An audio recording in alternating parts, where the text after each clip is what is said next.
അല്ലാഹുവിന്റെ പ്രവാചകൻ പറഞ്ഞു, യാ ഉഖ്ബത ബിൻ ആമിർ, 3 കാര്യങ്ങൾ നിന്നിൽ ഉണ്ടാകട്ടെ.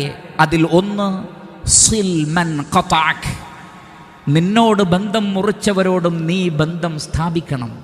വഅഅതി മൻ മനഅക്, നിനക്ക് തരാതിരുന്നവർക്കും നീ നൽകണം. നിനക്ക് തടഞ്ഞു വെച്ചവർക്കും നീ അങ്ങോട്ട് കൊടുക്കണം. ഇങ്ങോട്ട് തന്നില്ല എന്നതുകൊണ്ട് അങ്ങോട്ട് കൊടുക്കാതിരിക്കരുത്.